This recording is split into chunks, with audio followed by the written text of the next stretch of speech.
What's happening? What's happening? What's happening, blues people? You see, I just want y'all to get a look at this. We're not even waiting for anyone to join us. We're going to start this right now. And as we start this right now, just know whoever misses the energy and the frequency of the live broadcast, you better go and get this archive. I'm sitting with Kristina Gaddy. What's happening, lady? Ooh, I'm doing pretty good. I'm doing pretty Pretty good. good. Okay. Well, look, we'll start like this, right? And as you know, I like to give regional credits.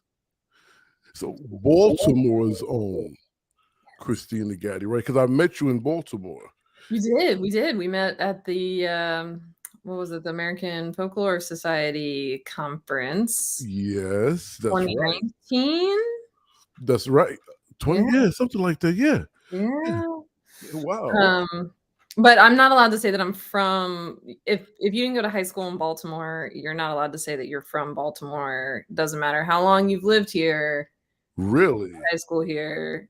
Because if you say you're from Baltimore, the first thing people will ask is where'd you go to high school? If Ah, you don't have an answer for that, then then it's like you're not from you're Baltimore. not from Baltimore. So Understood. I love the folklore. I love it. I love it. Okay, so well, can we say residents of folk yes, of Baltimore? resident of Baltimore. They'll give me that much.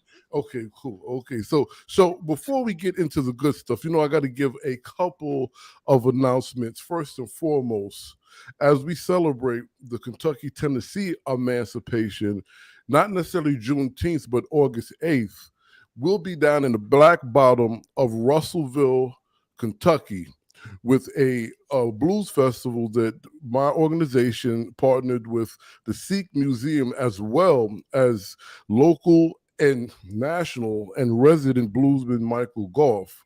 The Black Bottom Acoustic Blues and Phil Hollis Festival honoring Sylvester Weaver. That's August 4th and August 5th, that weekend celebrating the emancipation.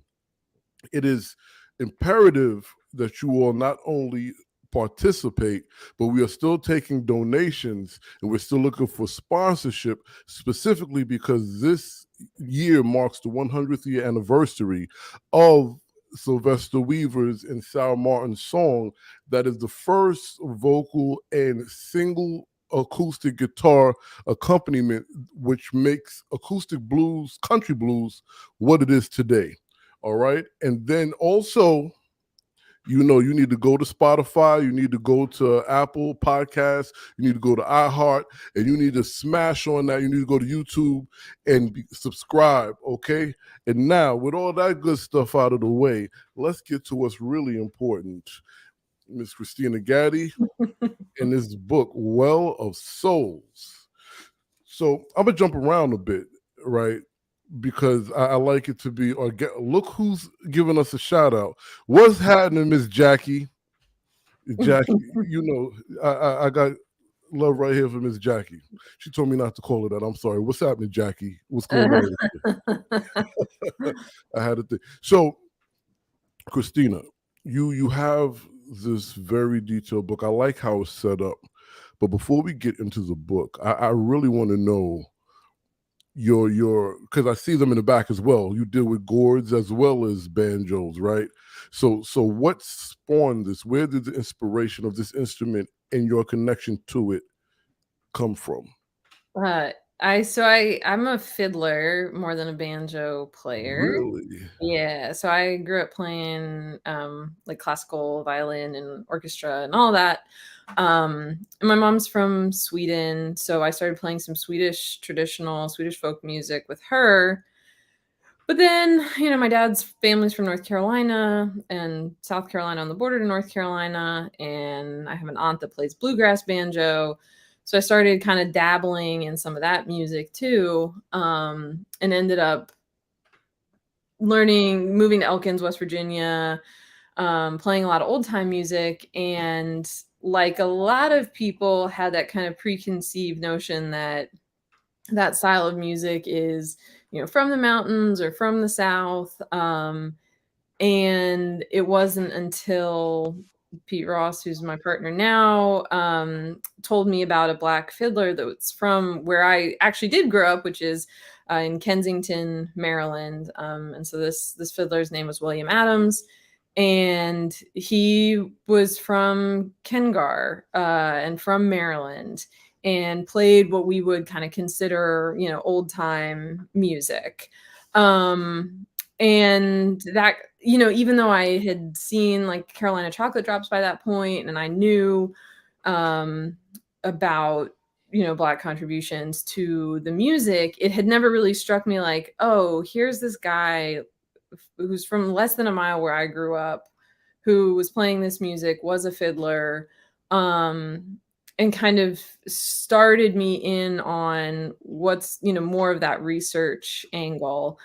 But I will say I never thought I was going to write a book on the banjo. I thought I was just going to do research and hang out with people who did research and like not even do it as a hobby, but share information with like a very select group of people. And what started happening is I recount it at the very beginning of the book, is Pete and I are in a museum in Amsterdam, which is where one of the oldest banjos is today. And we come across these dioramas, and it was like, whoa, I think there's something here that can tell us more about the banjo's early history, which, while there was like a general consensus of, invented by people of African descent in the Americas, these kind of Caribbean origins, we had like those broad outlines, but there still seemed to be so much missing. And I just couldn't help digging in and researching and trying to figure out these missing parts. And that then like literally put me down a rabbit hole of research.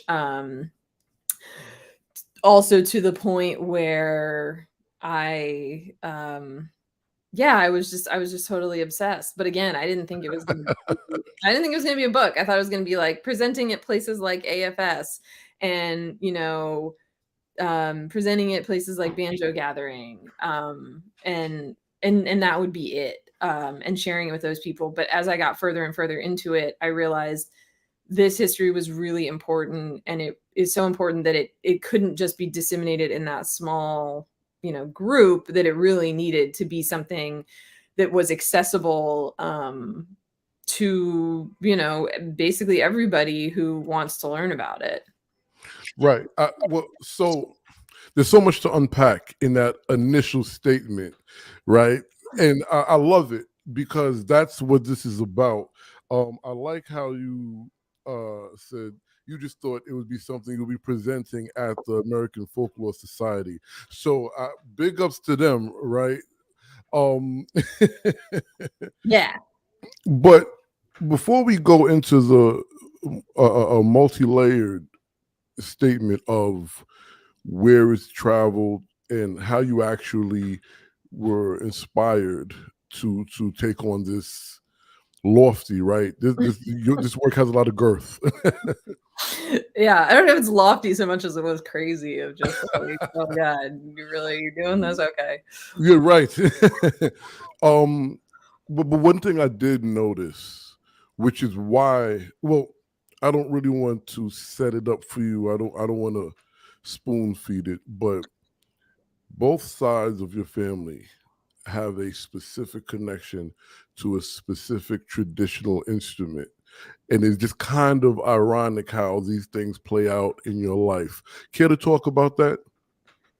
Yeah, sure. It's also really interesting because neither of my parents grew up playing any music at all. Wow. That wasn't in their like immediate kind of background. They both came to it in their like early 20s. They met each other and they started playing music together. So them coming into, these genres of music was, and it's the same thing with my aunt too, who plays banjo. she grew up in, she's my uncle's wife, grew up in North Wilkesboro, which is, like up in the North Carolina mountains, like very, very bluegrass area. Um, and she also started playing banjo when she was an adult because she was drawn to it. Um, but I think it's a kind of that cultural memory and that idea that you do have some like music in the background that drew all of those family members into it. Um, and then we're, kind of providing it to, in my case with my parents, providing it to me and my brothers, of saying that music is really important. And, at first very much focusing on classical music, but then allowing that space to, explore like what that traditional, always air quotes around traditional, but what those traditional forms of music were, where it was coming from, and exploring that further, which has been really, really interesting and really cool on lots of sides. Even just getting into Swedish music in the very beginning, and realizing, and again, it's one of those things like realizing how little you can sometimes know about something that should seem so familiar, where you think like, oh, we're always surrounded by traditional music, but like how much do we actually know about it and where it's come from? Right. And I think that's where that air quote comes in when we say traditional music. And what I appreciate is you speak like a folklorist and an ethnomusicologist. So is there any of this in your background, either or? Sometimes they're hybrid. I studied history and languages as an undergraduate. And so I take everything from a very, you know, historiography kind of history background, that kind of approach. But one of the things that I think history for a long time has had a problem with is not interrogating enough where sources come from, who the people are that are doing the recording. And there's like, obviously that problem exists in ethnomusicology and folklore, and like basically anything where we're studying people, we got to think about people. Um, but I did start getting that experience in the ethnomusicology-ish field, when I was living in Elkins. I was in AmeriCorps, and I was working with the Augusta Heritage Center on some some field recordings to put those together into a compilation. Mm, And so, even from that period, it was kind of having those conversations about who gets recorded, who doesn't get recorded, why right. songs, why these people, why this place. And so I joked in a, a conversation last weekend about I never have a straight answer for anything. I always just have more questions. But I think that's the nature of a lot of this work, where it's like if you just have answers, like that's not great. Like it's No. much questions you can ask people. Right. You sound like a folklorist, and I welcome you into our field, right? Because these are some of the conversations. If you're just tuning in, I'm speaking with Kristina Gaddy about her book, Well of Souls, Uncovering the Banjo's Hidden History, along with her journey, which coincides with the book more than some believe. And we're going to get to not just the book, but what could be considered I don't want to say controversy because that's not the truth. That's salacious and kind of polarizing, right? But if there's any pushback, right? Um, and we'll get to that. But I do like where we're at in talking about these field recordings and deciding who gets to record and things of that nature. I actually that's where I met Jackie at Mm. the Augusta. Yeah, yeah, yeah. That's where I met Jackie. So you work with them. Could talk about that experience and the significance of that experience for you and the significance of that experience for musicians who appreciate and play traditional music. Yeah, so Augusta has a really great archive, and I was working with Jerry Milnes, who at the time. I think his title was folklorist, but I'm not sure. He's since retired, but is still very much active in old time and traditional music, especially within West Virginia.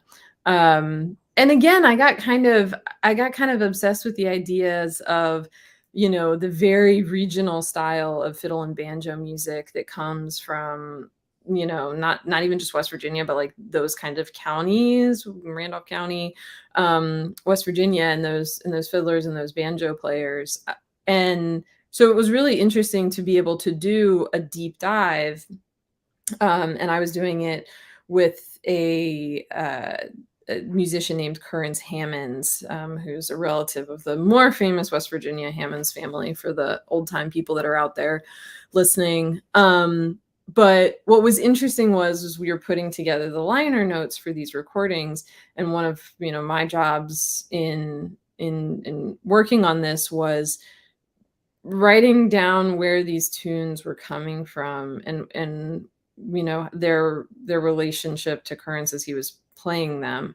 And that was just an interesting thing where you both had tunes that were being played where they were like common, well-known tunes, and ones that were very regionally specific, that basically was like Currence is the only person who plays them.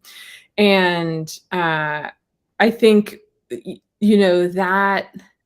that also then opened up something that exists for me within old time music, especially, that I've been thinking about a lot lately, which is the prevalence of tunes that stem from blackface minstrelsy within the old time repertoire, and that people would just play these tunes without having any conceptualization of that's where they stem from. This very, number one, they think, oh, they must be so much older, and it's like, no, these are only from the 1850s. Right. Number two, they're from this extremely racist art form, and I think people are grappling with that more now in the last 3 to 4 years than they were when I was living in Elkins, which was in 2009 to 2011, so a while back. But it's also just an interesting way to look at how some of this music has both those like regional variations and people playing their own styles and playing their own music, and have learned from different traditions even, and then very specifically how there are tunes that come from what was in essence a commercial music form, that got printed on sheet music and sent out all across the country. But so those were some interesting kind of learning moments that I had while working on that, while being like surrounded by a very specific vernacular tradition in West Right. Virginia. And the irony,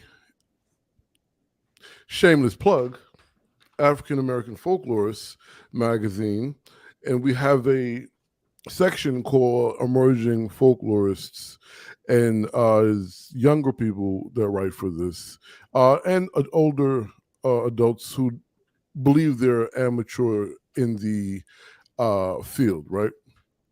I bring that up because my daughter actually wrote a article about these songs that are everyday, that come from this era, and people sing it. It's the ice cream truck plays it, and people do not know the origins and what the words really meant. So you bring that up, and that's very telling. So now we're gonna like I said, we're gonna jump around a bit, because I want to go from there to you getting to deep diving into this research, because it sounds like, and correct me if I'm wrong, which you will as you take over when I hand it to you, there were different significant moments that were kind of like bing, bing, and each bing led you deeper and deeper into this rabbit hole. Yes. Yeah, that's exactly it. So the first moment was being in that museum in Amsterdam and seeing, so there's a series of dioramas, and they're really interesting and significant because the man who made them was actually Afro-Surinamese. So he was of European and African descent. And so he has an interesting place in the culture of Suriname, which is a Caribbean country on the north coast of South America.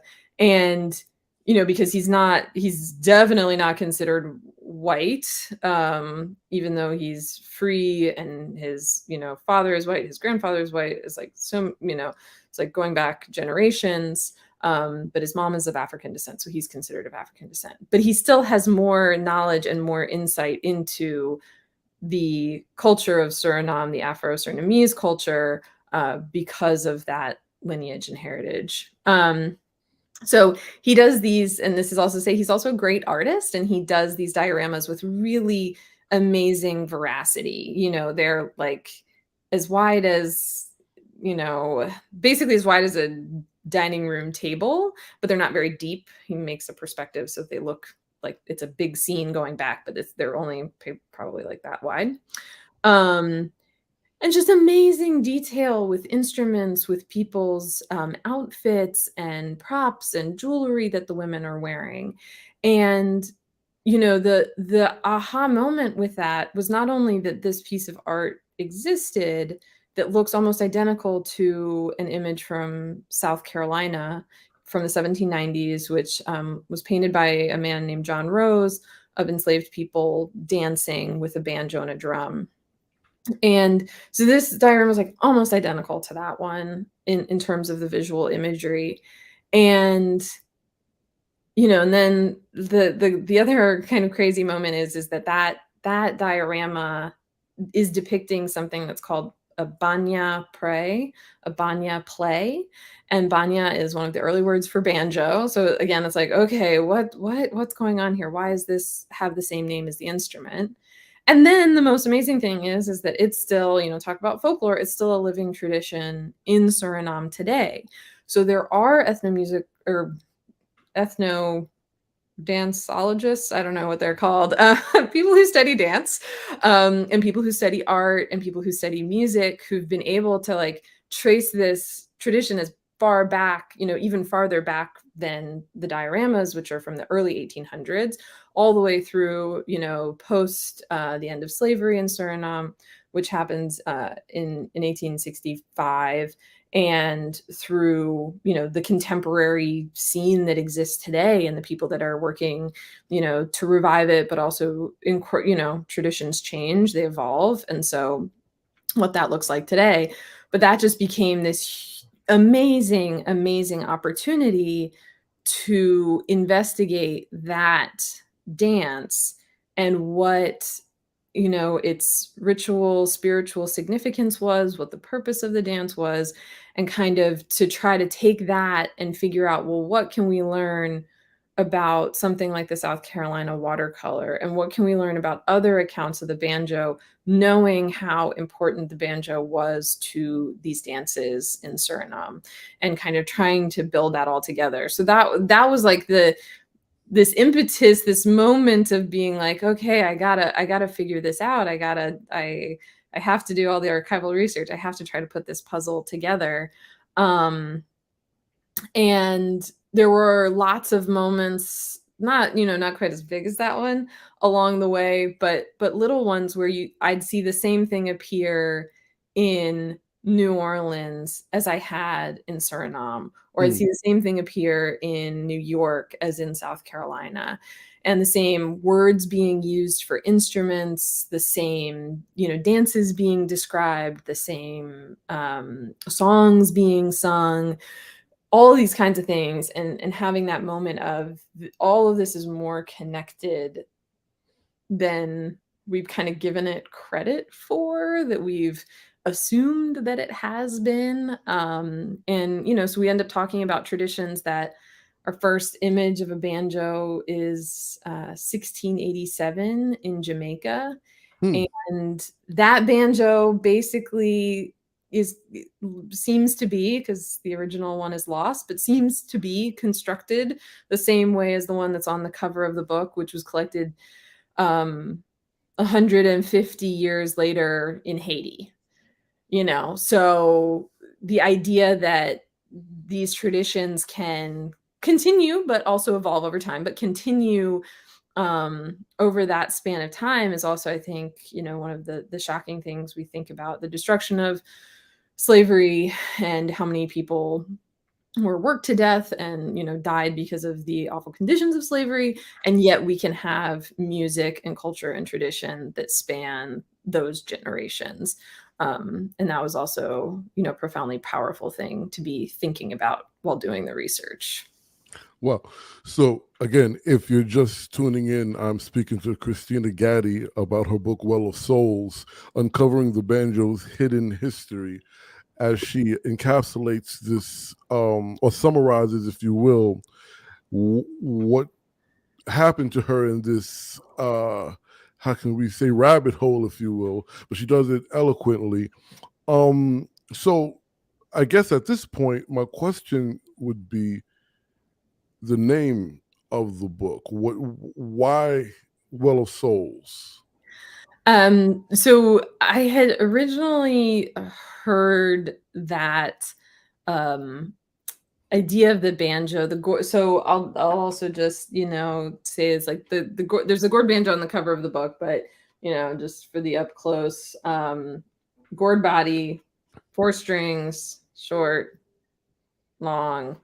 But I'd heard Pete's mentor, Scott Didlake, say that he felt that the banjo was in itself a well of souls, and he meant it in, I think, a pretty metaphorical way, talking about that destruction, talking about all the lives lost, of thinking of all of the people whose lives intersected with the banjo, and yet we don't know anything about them today.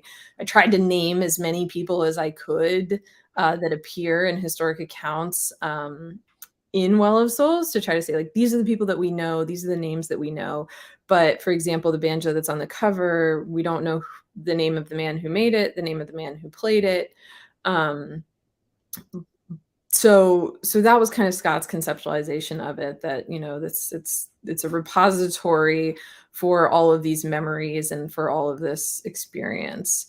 But it was one of those things where Scott was Pete's mentor, was a very intuitive person, and he didn't mean it Well of Souls in a literal sense.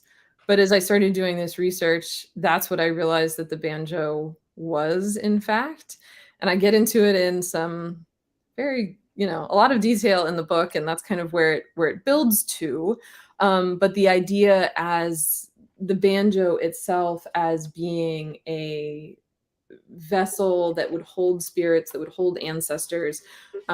We see this concept in Vodou drums today as one of the kind of best examples, where a drum can not only conjure spirits and bring them into a ritual space, but can in fact hold them there.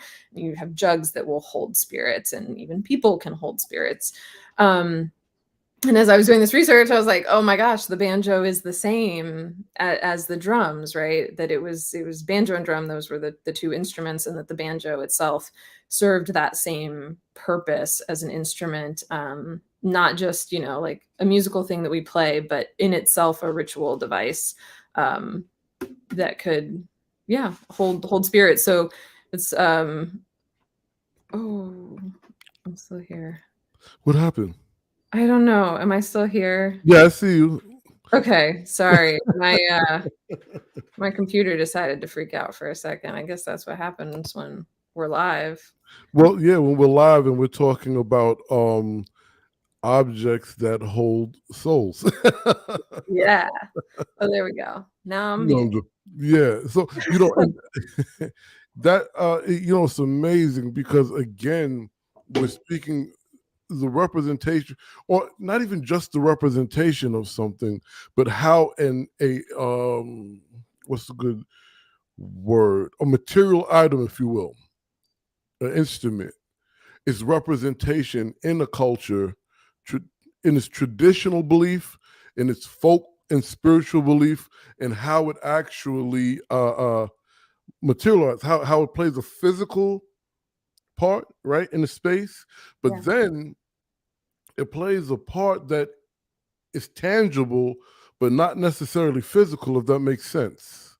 Yeah. Yeah. Yeah. And it, it again, it was like a very technical thing. I actually have a so this banjo is made more playable, but the this little banjo, little guy that I have, that Dina Ross Jennings made, and graciously gave to me. Hi, thing, Mama Dina. Sorry, go ahead. Yeah, exactly. So it's constructed a little bit more like the historic banjos, where this neck enters and exits through the center of the gourd, and that's in fact exactly also how these ritual rattles are constructed in Suriname and in Haiti, and coming from African tradition.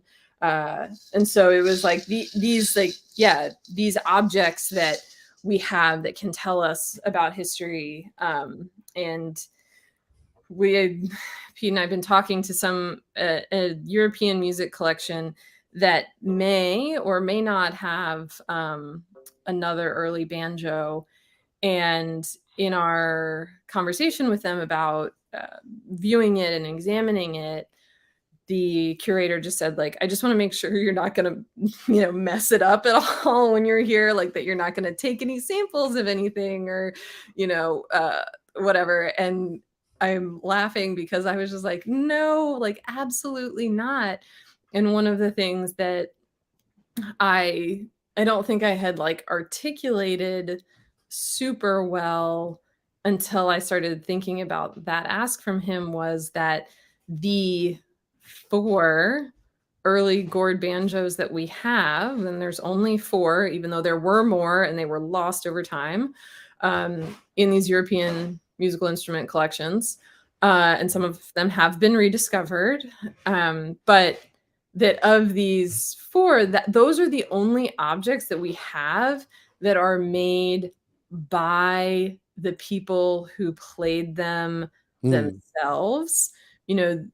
The enslaved people who, and even in the case of the later post-revolution Haiti, the free people of African descent who would have played banjos, we just don't, as of right now, don't have any records of those people saying, this is the instrument that I made, this is why I made it this way, this is the material that I chose, this is how many strings it has, this is the tuning that I chose.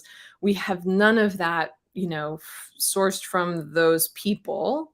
And so then the objects themselves, that tangible object, becomes invaluable, because then it's about, well, what did they choose? What did they, of the material that's left, why did they choose to make it like this? Why did they choose that gourd? Why did they choose, to put those decorations on it? And try to figure out as much as we can about it. And that's also that idea of like messing the instruments up in any way. You would be losing things that, and maybe it's something that everybody who's seen that instrument who's alive today, wouldn't be able to figure out. But in 3 years, somebody new could go see that instrument and say, I have a theory, or I have, and some sort of connection to it that we haven't been able to see yet. And if we mess it up, then that's not going to be right. We don't want to do that, No. and so we also have to, well, let me reword that and make it more of a question, because we don't know. We're asking, you're the expert, right? No, I'm serious. So being a spiritual instrument as well, right? Similar to indigenous of Americas, we have these sacred material items that are not to be moved, utilized for purposes, right? Have you found in your studies that banjos, or some, were in fact similar to where not only did they hold souls, right, but they were these sacred material items, instruments that if moved, if touched the wrong way, could it put a curse on you? Should you not touch it? Should you return it back? Where did you get any of this information? Yeah, I mean, I think the one that's the most that was the other big aha moment for me was I had kind of been like floating around with this idea that the banjo was a spiritual instrument itself, and that these dances and things that people had just assumed were secular dances for fun were in fact religious rituals, and that Unintentional. yeah, and intentional, right? And so I had been playing around with that, and the thing that really solidifies it, and it kind of comes as a high point in the action of the book, is the account of another banjo that's from Suriname, where the person who collected it was a white German missionary, a religious man, and he takes that banjo because it is a spiritual object in a religion that is not Christianity, that is interrupting people's ability to be Christians. So if you have, a banjo and that's a religious object for this other religion, well then, your ability to come to Jesus Christ and enter the Moravian religion is going to be impaired.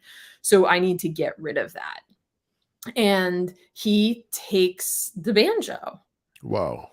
And he documents that he takes other pots and idols, other religious objects, and just those ones he straight up destroys, throws them in a river, smashes them, is destructive of this.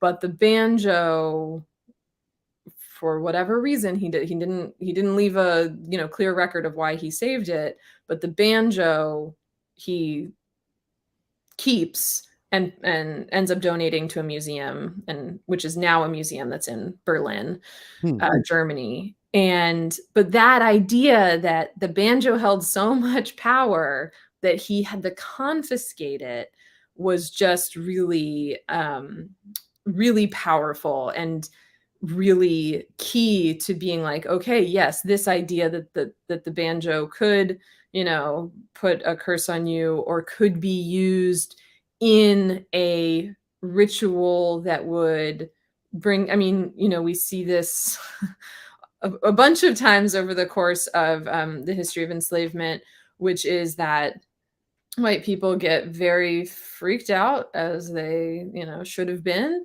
about revolts and uprisings. Right. And we have numerous occasions where music and dance are the kind of instigating moment where people are coming together, they're able to communicate. But not only that, when we have music and dance, we also have to assume that the spirituality is there and that they're calling on higher powers to help them in this attempt at freedom.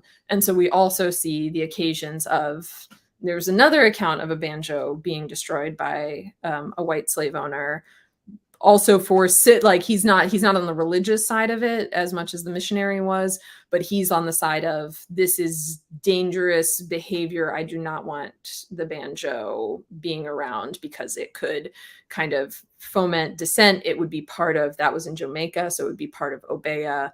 And the white folks were afraid that these religions could also harm them, that people did have spiritual powers that could harm them. Well, I love it. I love it. I love it. I just love it. I want to ask you a couple of questions, but before I ask you that, I have to ask you this because it's just like right here. I really like, and I'm picking up the book for those who can't see, how you put the book together in regards to movements, and movements will be the chapters, and then the locations, the spaces, the regions, right, along with the dates. So we got this like trajectory, if you will, a linear movement, right? Easy to follow it's because one of the major functions of my organization is taking this academic jargon and making it layperson. And so someone like myself who's not the smartest person in the room, I could follow this very easily, right? What was the catalyst? What was your vision in doing it that way? It took me a long time to figure that out. Like I said, I didn't think I was going to write a book on the banjo. And basically, once I started to get all this stuff that I've been kind of spewing here, um, like, just having that all in a landscape, I I knew that I had to put it into a format that would be easy for people to read and digest. And I think, like I said at the top, like I really believed that this was not, academics do amazing work. I am forever grateful to them for what they do, and the deep dives that they do into subjects that are like so narrow. And I love them for that. But a lot of times that material that they put out isn't easily digestible by an audience. And like sometimes that's just because they're so into it that they just like want to have all of the information. And sometimes it's because they feel forced to use the academic jargon and to say to like basically like, I know these words. I deserve to be here. I'm gonna use, like the big words and the complex ideas. And I, again, like I respect all of that, but I I knew that if I was going to write a book about the banjo, and like it was two things. It was one, I wanted this to be a book that anybody could pick up and read. That you didn't have to be an academic, you didn't have to have any prior knowledge of the banjo. You didn't have to have any prior knowledge of, some of the historical things that are happening at the same time. Because I'm also, I just, having done historical research, I just see so much of the time how historical archives are closed off to people, and that you have to have a lot of privilege to be able to access them, whether that's like they're only open on weekdays. So if you have a job, you can't go see them. The material is somewhere where you don't live. So if you want to go there, you got to pay for it yourself. And that's like not even getting into like the politics of the materials that you're getting into, like just that access. So, part of what I like am just, and I've been doing some other things too to try to like figure out how I can get the information out there so that if other people want to like look at the same research that I looked at and do something else with it, like, by all means, like, please go dive deeper. Somebody, take it and run. But the other thing is, I'm a historian, but then I got my MFA in writing really because I thought I was going to work in museums and archives in that like public facing way of being like, here's history, I want to share it with people. I told you were a folklorist, but go ahead.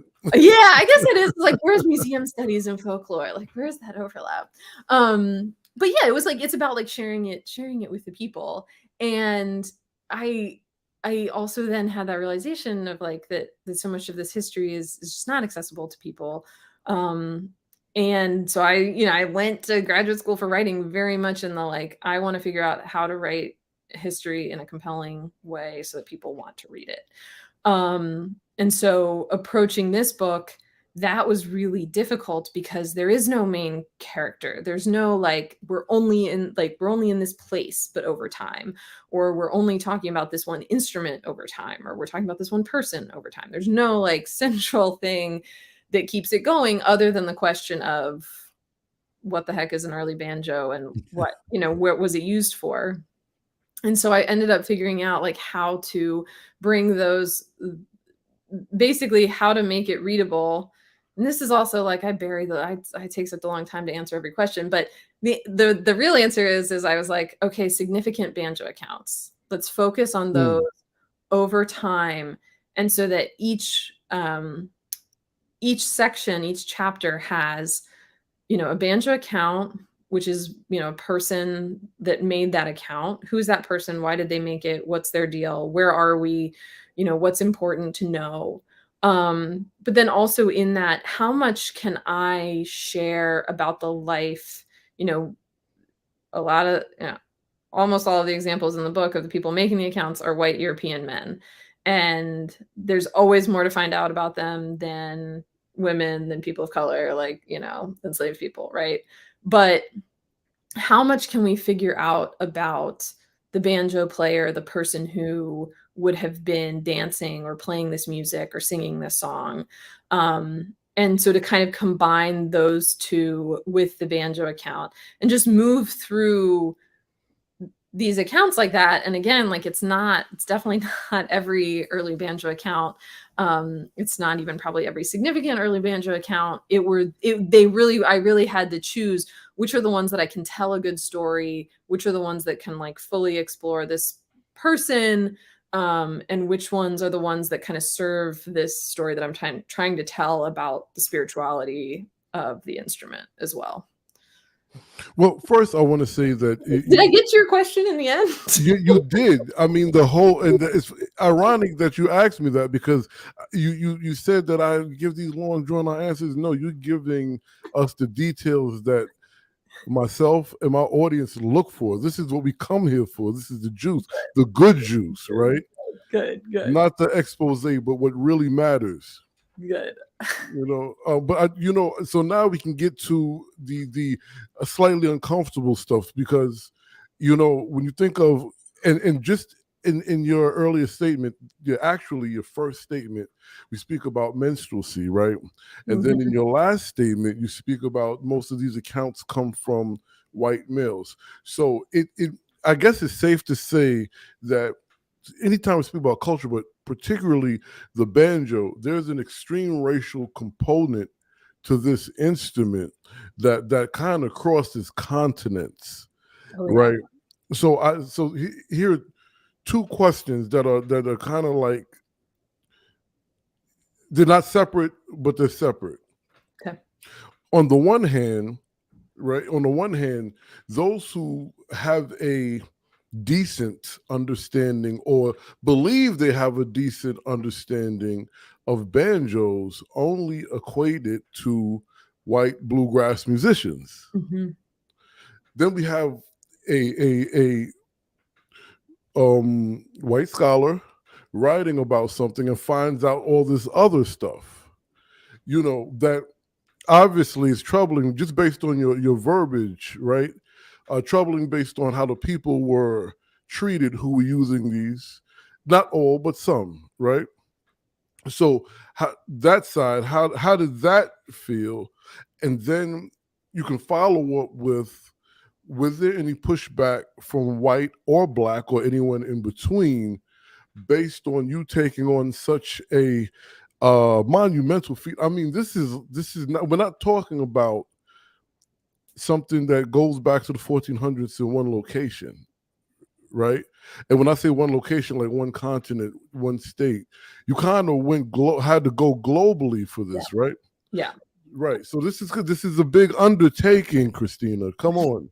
So those are the two questions: the pushback and this realization that, wow, we all believe it was this, but like you said, there's this other story.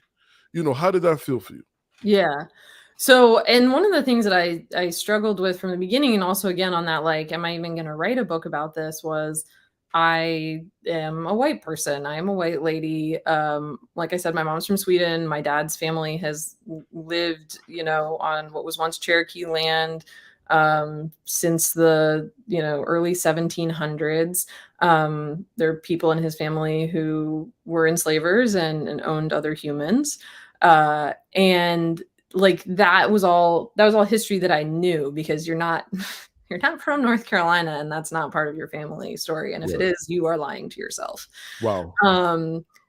So having that background, I, was very much continually questioning, like, well, should I be telling this story? Because, and I've said this before to other folks, it's just like, I know that there's things, like, even in descriptions of, even if it's a white person who's made an account from, like, let's say 1720, and they transcribed a song or they wrote down some lyrics, like I know, or made a piece of art, I know there's going to be things that I, with my background, won't see and won't make a connection to basically an ongoing, African American tradition that would exist today. And I knew that from the beginning. And I thought, like, is this even, my place to be telling a story that was in essence, up until the very end of the book, this is really a lot about, African American and Black history. But the other thing is that white people effed it up. We're not going to say the word because we're on platforms. But I white appreciate people, that.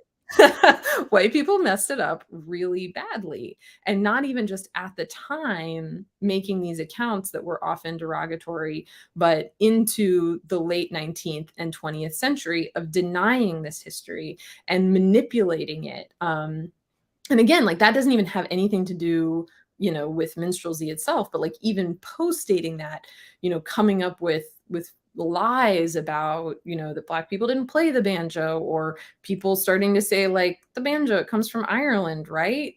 And these really terrible things that were erasing a history. And so I was also like, well, I don't think it's right to sit around and say, well, it's only like white people mess this, if we had an attitude that was white people mess this thing up for other people, and those other people, Black people need to go fix it, like we would never get anywhere as a society. That's not the tack that we need to take with anything. And it shouldn't be the tack that we should take with history either. So that's kind of where I finally came around to. And again, with that like public access of, I can get this out there because I do have the privilege of being able to go to this archive, to read this language that this document is in, and I can bring it, and I can also put it places on the internet where people don't even have to, have the book, but can be like, I want to go read that source that she has. I want to go look at this thing myself. I want to go look at that image. I want to go listen to that song. And that access to people so that they can then use it for, whatever, not bad purposes, but whatever good purposes they want to use that for, whatever research they want to do. And there, like you said, like there's just so many misconceptions about the banjo that my feeling was like, if I can't get this out there, then we can't start the process of other people coming in and, doing more research and doing just the work to unpack all of this. And I mean, coming back to minstrelsy, I had also not wanted to include that in the book because it's so complicated and so ugly, and just difficult to write about, difficult to research. But again, it's really important to understanding like how American culture has developed, because that's kind of this genesis point of Americans exporting their music, Americans stealing Black music, all starts right there. And and so I'm like, I hope that somebody else, and not just with that part, but I hope that other people read some part of the book and are like, I want to do a deep dive into this one thing, or I want to go do more research on that. And that we slowly start to get a bit bigger and bigger picture. Like I've said, this is not the end all be all of banjo history. It's not the end all be all of early banjo history. It's something that I hope becomes a building block for, other people in the future to do more work with. So, yeah, go ahead. that was great, and informative. And I received it. I hope everyone else received it. Now, just to be fair, I'm going to repeat the second part of that question because I know it was hard to give, not hard, but you want to answer organically. You don't want to be thinking about what was the second part of that question. Whether, and you know what? Even better now that you did answer it, because you give me a more specific piece to the question, right? On both sides of the fence, right? Black folk, whether they identify with Africa or whatever, it travels so much wherever they identify with. It's a connection, and then we have white folk who are Irish, right? You said so. So are you getting any pushback from these groups that are like, no, no, no, no, no, this comes from my culture? It's easy to say on one side. I mean, I will say, like, people have been very receptive in person, and people have been very respectful. And I was afraid of, like, just to be honest, like, older white men shouting me down, and that has happened in other scenarios, not with this book, but in other scenarios talking about my research. I've had older white men yelling at me. Really? Oh yeah. And so, I was kind of mentally preparing myself for, like, I might find those people along the way. Like, you're going out in public, public events, there might be somebody who comes and says, what are you talking about, that the banjo is black? Like, that's not the truth. Here's the truth. And then they're going to say something that's, not true. And that hasn't happened, really, thankfully, because my constitution I can't handle that. Right. But on the internet, people are much more willing, when they're kind of pseudo anonymous, to Right. say things. And so one of the and it's actually like a review that I like, even though it's a bad review on Amazon, where somebody complains that the book is, like, too much about slavery and not about the banjo. And I'm Mm. like, well, the banjo doesn't exist without slavery. Like, Mm. we don't have this instrument without the forced enslavement of people of African descent in the Americas, like, full stop. So if you want to learn about this, if you want to learn about the instrument at all, you have to accept that you're going to have to learn and talk about slavery. Right. And that's uncomfortable. And that's, whatever, you can have these emotions about it, but you cannot deny that. And so when somebody says, like, this book is too much about slavery, it's like, well, cool. Then I just made you learn more about, like, the most important part of US history that there is. Because again, we wouldn't have a country without it. And so you have to learn this too. So it's definitely negative, right? It's a negative review. They're complaining about it, but I'm like, I'll wear that as, like, a little badge of honor that you got upset that somebody was trying to tell you real history. But and so that's that side of it. And I'm sure that there's other people out there who have, specific notions about banjo history and don't want those questioned. And they're probably not even going to read the book. They're just going to be Right. like, I don't want to deal with that. I don't want to hear that. I want to, think of the banjo as this, like, white Appalachian instrument, and leave it at that. And I think the thing that can be hard, on the side of Black Americans reading the book is, having this idea of, like, the banjo. One of the things I say really early on in the book is that the banjo is not from Africa. And that, like, I know people could go, like, whoa, what are you talking about, lady? Like, are you trying to say that it's white? Like, what's going on? But my point in saying that is that it's to me, that has become, like, a really reductive statement of just saying, like, number one, there's a lot of white people who say that because that's their, like, get out of jail free card. If they just say, like, the banjo, it's from Africa. Cool. I don't need to learn anything more about the contributions of, Black Americans to American vernacular music. I'm good.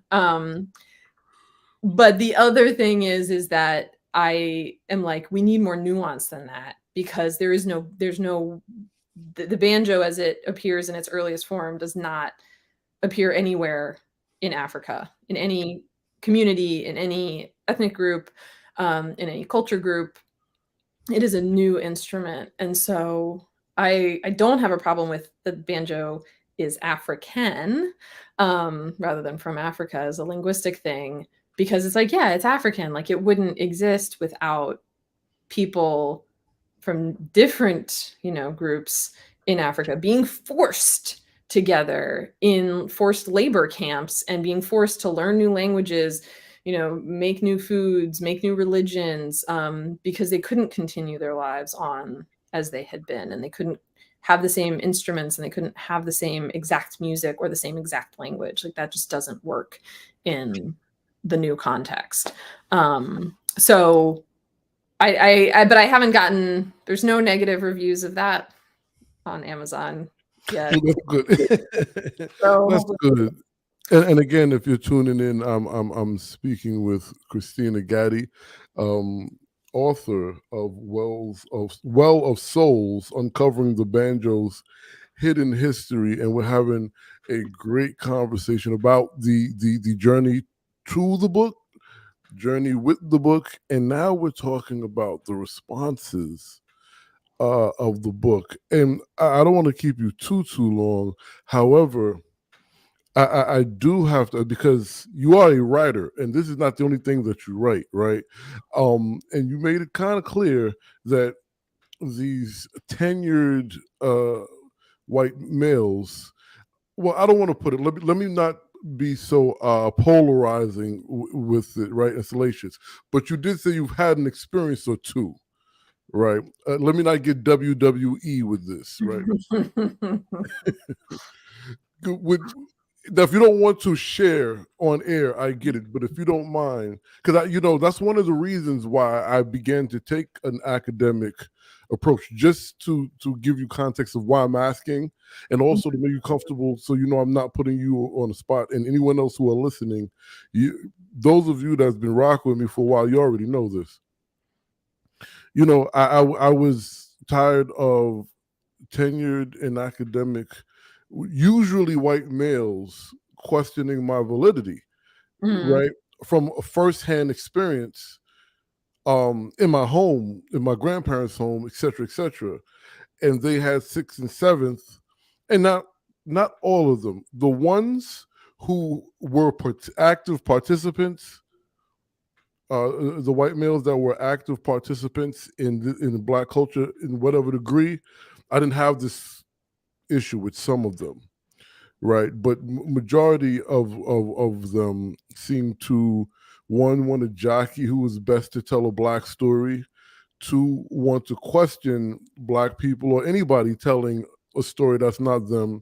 And we can go down the line. I'm not trying to be disparaging to white men, but this is just a fact in this moment with this subject. So I was like, let me get a little bit more academic, so that I can have a platform, and the platform could be taken serious, so I can put it in a proper context, and then hopefully facilitate other voices of color or marginalization that they can speak, right? So I say that so you understand I'm not just putting you on the spot, right? Yeah.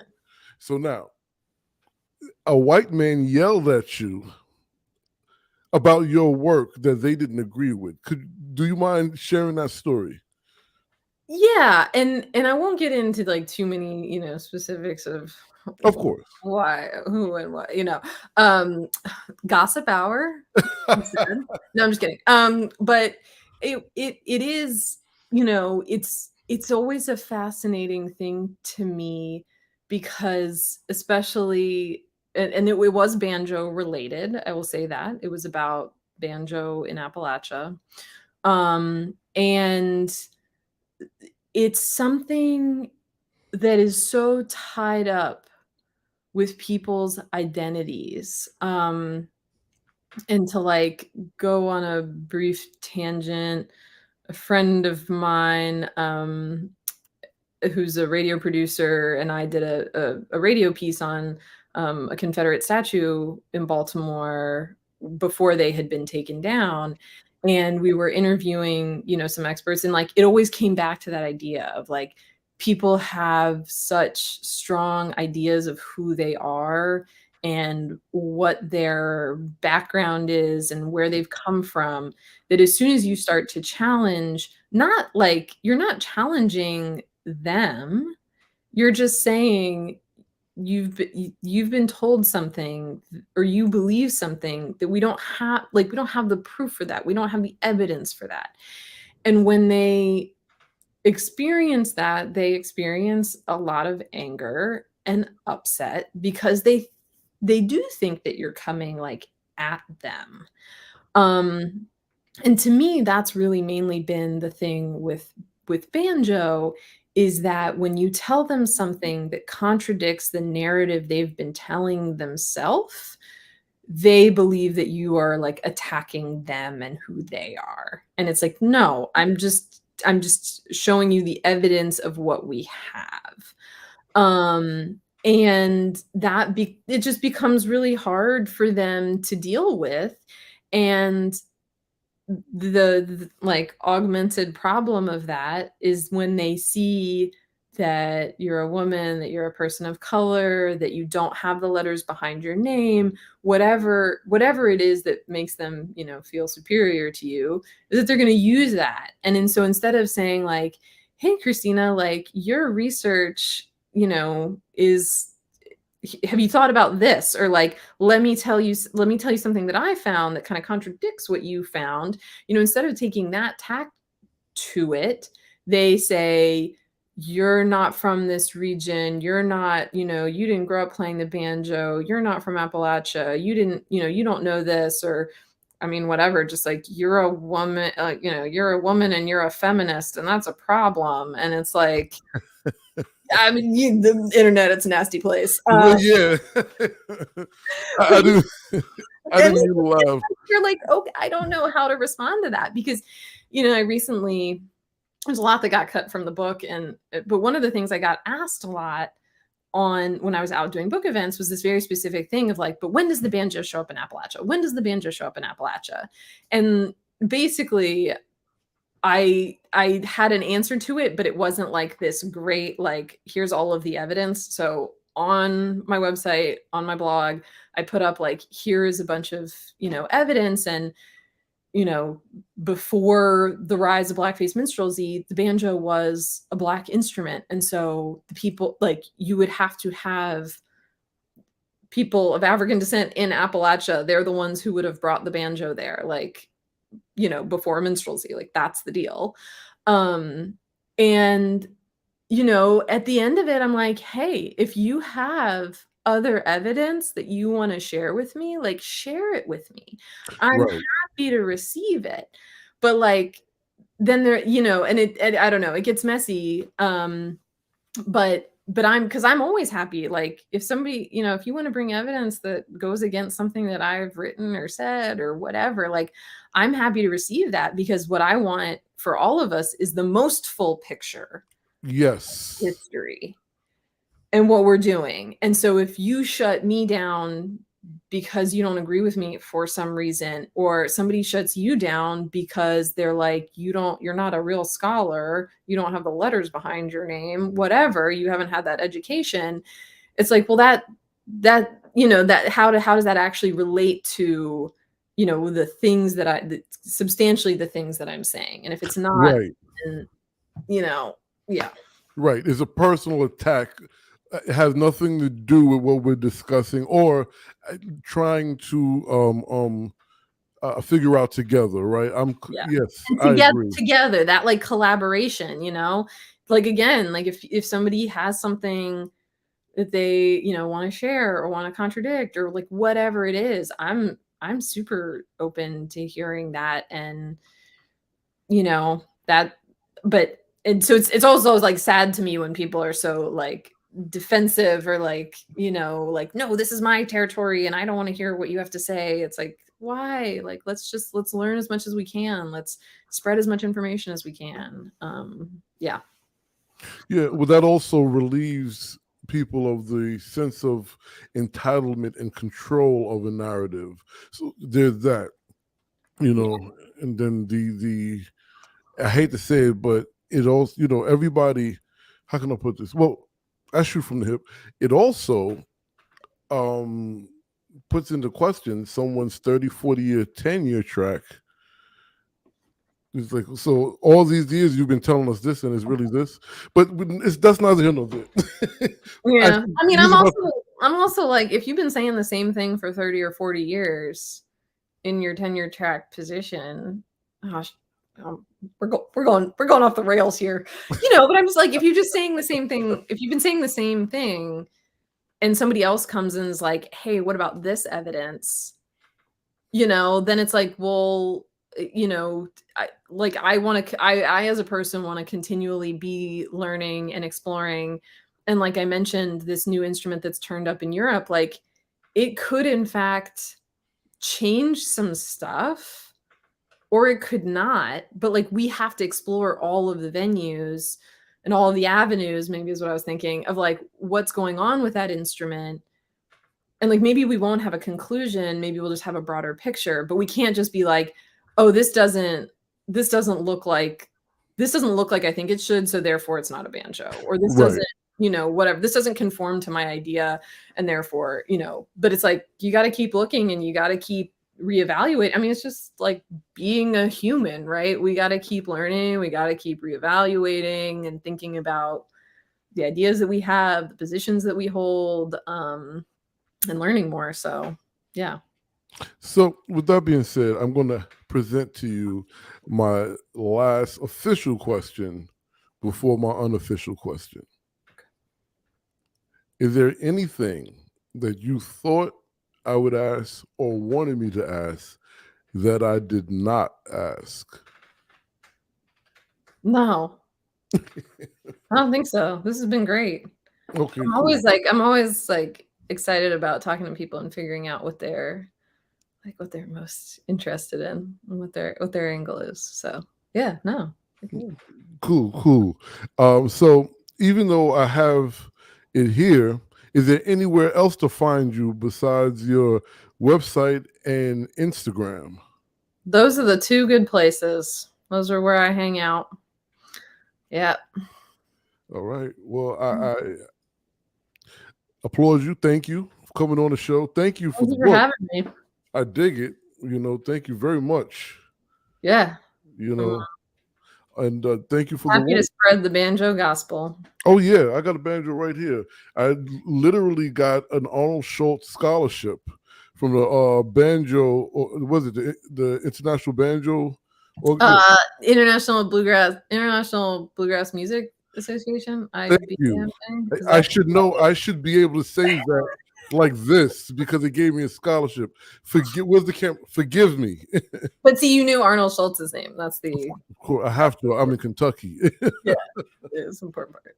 Yeah, Yeah. So I'm learning and working on some hammer claw, studying with Jordan Rain. So yeah. And next time to come to Kentucky, let me know. Yeah, I will for sure. Kentucky's been a hot spot. People want to talk about the banjo in Kentucky for sure. Yes, yeah. I know they do. Yeah. So great, folks. Y'all ain't got no questions because we're about to wrap up. Again, if you're just tuning in, I've been speaking with Kristina Gaddy about her book Well of Souls, Uncovering the Banjo's Hidden History. We had a great conversation about this, and I intentionally used my NPR voice. Y'all always know when you come here, you're going to learn them blues. And if you don't learn it here, find somewhere where you're going to learn it. Okay? Y'all be good. Thank you.